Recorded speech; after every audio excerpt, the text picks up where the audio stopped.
Hello and welcome back to Anjita creations or learning hub. मैं आज आप लोगों को बताने वाली हूँ कि हम अपर बॉडी का मेजरमेंट किस तरीके से लेंगे। तो सबसे पहले हमें शोल्डर का मेजरमेंट लेना होता है। इसके लिए हम हमेशा बैक शोल्डर से लेते हैं मेजरमेंट, कभी भी फ्रंट से नहीं लेते हैं। तो इसके लिए हमें टेप को एक साइड पे रख देना है शोल्डर के, और दूसरी साइड जहाँ पे शोल्डर ख़त्म हो रहा है वहाँ पे हमको देखना है कि कहाँ पे आ रहा है। तो ये हमारा यहाँ पर 14 इंचेस आ रहा है। कभी भी हमको ऐसे झुका के या ऐसे इस तरीके से नहीं लेना है, स्ट्रेट ही रखना है अपने टेप को। कई लोगों का 15 आता है, 16 आता है, और जो दुबले पतले होते हैं उनका 13 इंच भी आता है शोल्डर। तो इनका शोल्डर आ रहा है 14 इंच, इसे हम नोट कर लेंगे। इसके बाद हमें लंबाई का मेजरमेंट लेना है। इसके लिए हम 1 वाला जो पार्ट होता है उसको नीचे रख देंगे इंच टेप का, और बाकी हिस्सा शोल्डर पे रखेंगे। और इनकी जितनी भी लंबाई आ रही है हम टेप को ऊपर या नीचे करके कम ज़्यादा कर सकते हैं। तो यहाँ पे हम तैयार लेंथ ले रहे हैं 35 इंचेस। इसके बाद हमें अपर बस्ट का मेजरमेंट लेना है, जो कि आर्म होल के जस्ट नीचे वाला पार्ट होता है।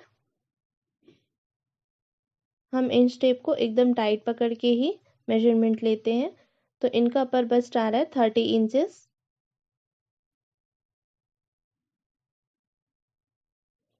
इसके बाद हमें अपने फुल बस्ट का मेजरमेंट लेना है, अपर बस्ट के नीचे वाला पार्ट, जिसे बस्ट पॉइंट भी बोलते हैं। तो इनका फुल बस्ट आ रहा है 31 इंचेस। अब हम अंडर बस्ट या फिर वेस्ट जिसे बोलते हैं उसका नाप लेंगे। तो ये आ रहा है हमारा 26 इंचेस। आप देख सकते हैं क्लियर यहाँ पे 26 इंचेस। अब हमें हिप राउंड का मेजरमेंट लेना है, जहाँ पे हमारी चाक खुलती है। तो हिप राउंड आ रहा है हमारा 32 इंचेस। ये देखिए 32 इंचेस हमारा हिप राउंड आया है। हम सारे मेजरमेंट नोट भी करते जाएंगे। इसके बाद हमें आर्म होल की गोलाई देखनी है। तो हम ऐसे राउंड करते हुए आर्म होल की गोलाई देख लेंगे कि कितनी आ रही है। तो इनके आर्म होल की गोलाई आ रही है 15 इंचेस। हमको थोड़ा लूज ही रखना है, एकदम टाइट नहीं लेंगे। तो 15 इंचेस। इसके बाद हमें स्लीव्स देखना है, स्लीव्स की लंबाई कितनी रखेंगे वो हम मेजर करेंगे। हाफ आस्तीन या फुल आस्तीन, जितनी भी कस्टमर को चाहिए हो, या 3/4 आस्तीन। तो इन्हें 3/4 आस्तीन चाहिए, जो कि 13 इंचेस आ रहे हैं लंबाई पे। जहाँ पे हमारा लंबाई ख़त्म होगा वहीं पे हमें राउंड का मेजरमेंट भी लेना है कि यहाँ पर ढीला कितना रखना है हमें। तो यहाँ पे आ रहा है 9.5 इंचेस। इसको थोड़ा लूज ही रखते हैं ताकि हाथ को मोड़ने में कोई परेशानी ना आए। इसके बाद हम थोड़ा ऊपर भी ले लेंगे मेजरमेंट कि कितना हमें रखना है। ये सारी चीज़ें हम नोट करके रख लेंगे। इसके बाद जैसे हमने चौड़ाई पे ली थी मेजरमेंट, सेम हम लंबाई पे लेंगे कि लंबाई पे अपर बस्ट कितना आ रहा है, वेस्ट कितना आ रहा है, ये सब। तो हमारा लंबाई में अपर बस्ट आ रहा है 5.5 इंचेस। इसके बाद हम फुल बस्ट देखेंगे। फुल बस्ट आ रहा है 8 इंचेस पे। इसके बाद वेस्ट की देखनी है लंबाई हमें।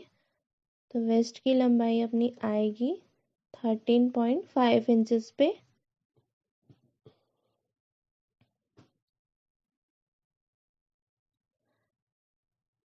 फिर हमें हिप राउंड का मेजरमेंट ले लेना है लंबाई में कि हमारा चाक किस एरिया पे खुलेगा। तो यहाँ पे खुलेगा हमारा चाक, तो उसकी हिप राउंड की लंबाई पे आ रही मेजरमेंट 17.5 इंचेस। इसके बाद हमें नेक का मेजरमेंट लेना है कि नेक की डीप कितनी रखनी है, कितना नेक हमारा डीप होगा। तो हम शोल्डर पे रखेंगे अपना इंच टेप, और उसको सामने सेंटर पे लाके देखेंगे कहाँ पर हमको डीप नेक रखनी है। तो यहाँ पे हमारी नेक की मेजरमेंट थी 5.5 इंचेस। अब मैं आप लोगों को बताऊंगी कि हमें कहाँ कहाँ पर लूजिंग देनी होती है और उसका फॉर्मूला क्या होता है कुर्ती का। तो आपको ये येलो कलर की कुर्ती दिख रही होगी। तो कुर्ते में 3 जगहों पर हम लूजिंग देते हैं। तो जिसमें से पहला है चेस्ट। तो चेस्ट का मेजरमेंट हमारा आया था 30 इंचेस। 30 इंचेस में हमें 2 प्लस करना है, ये लूजिंग के लिए होता है। और उसके बाद हमें 4 से डिवाइड कर देना है। क्यों? क्योंकि ये जो हमारी कुर्ती होती है हम जब उसको काटते हैं तो 4 पार्ट में रखते हैं। तो इसकी वैल्यू हमारे पास आ गई 8 इंचेस। अब जो सेकेंड पार्ट है जहाँ पे लूजिंग देनी है वो है अपना वेस्ट। वेस्ट का हमारा मेजरमेंट आया था 26 इंचेस और यहाँ पे भी हमें 2 इंचेस लूजिंग देना है और 4 से डिवाइड कर देना है, जिसकी वैल्यू फिर आ जाएगी 7 इंचेस। इसके बाद हमें जो थर्ड हमारा पार्ट है जहाँ पे हमको लूजिंग देना है वो होता है हिप राउंड। हिप राउंड वही वाला एरिया है जहाँ पे हमारा चाक खुलेगा। तो हिप राउंड की वैल्यू हमारी आई थी 32 इंचेस। इसमें भी हमें 2 इंचेस की लूजिंग देनी है और 4 से डिवाइड कर देना है और जिसकी वैल्यू आएगी 8.5 इंचेस। ये हमारा था फॉर्मूला। इसके बाद आपको दिख रहा होगा ये जो येलो कुर्ती है उसके बगल से एक ब्लू वाली लाइन आ रही है। तो ये वाली ब्लू वाली लाइन जो है उसमें हमें एक्स्ट्रा लूजिंग देनी है 1.5 इंच, 1 इंच या 2 इंच की भी आप दे सकते हैं। ये इसलिए होती है ताकि इन फ्यूचर अगर इसको लूज करना हो किसी को तो वो यहाँ से लूज कर सकते हैं अपनी कुर्ती को। ये कपड़ा हमारा पड़ा रहता है, इसको हम कुछ सिलाई विलाई नहीं लगाते हैं। और ये जो रेड वाली आपको लाइन दिखाई दी, जब हमें ए लाइन कुर्ती बनानी होती तब यहाँ हम हिप राउंड से लेके नीचे तक अपनी जो है उसकी चौड़ाई बढ़ा देते हैं। हमारी ऊपर कोई चौड़ाई नहीं बढ़ती है, बस हिप राउंड से लेके नीचे तक हमारी चौड़ाई बढ़ जाती है। और अगर हमें स्ट्रेट कुर्ती बनानी होती है तो हिप राउंड से सीधी स्ट्रेट ही आती है। इसके बाद मैं आपको शोल्डर का मेजरमेंट बता देती हूँ। शोल्डर का मेजरमेंट हमारे पास आया था 15 इंचेस, राइट। तो शोल्डर का जब हमें अपना बैक नेक मीडियम रखना होता है, सपोज 5 इंच या 6 इंच, तो हम इसे नॉर्मली 2 से डिवाइड करते हैं जिसकी वैल्यू आ जाती है 7.5 इंचेस। अब अगर हम अपना बैक नेक, जब हमारा बैक नेक जो होता है वो डीप होता है तो हम क्या करते हैं कि हम उसमें 1 माइनस कर देते। जो हमारी वैल्यू निकली थी ना 7.5 इंचेस में, हम उसमें 1 माइनस कर देंगे तो इसकी वैल्यू आ जाएगी 6.5 इंचेस।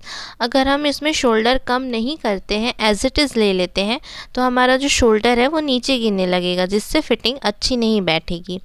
ठीक है। ठीक उसी प्रकार हमारा जब हम कॉलर नेक बनाते हैं तो जो हमारी वैल्यू आई थी शोल्डर की 7.5 इंचेस, हम उसमें 1 प्लस कर देते हैं तो हमारी वैल्यू आ जाएगी 8.5 इंचेस। हम इसमें प्लस इसलिए करते हैं क्योंकि कुछ पार्ट जो होता है जब हम कॉलर जॉइंट करते हैं तब कुर्ती का कुछ पार्ट जो होता है शोल्डर का वो कॉलर के साथ स्टिच हो जाता है। तो अगर हम एक्स्ट्रा नहीं लेंगे तो जो हमारा कंधा है वो खिंचा खिंचा सा एकदम ऊपर ऊपर तना तना लगेगा, इसलिए हम उसको एक्स्ट्रा लेते हैं।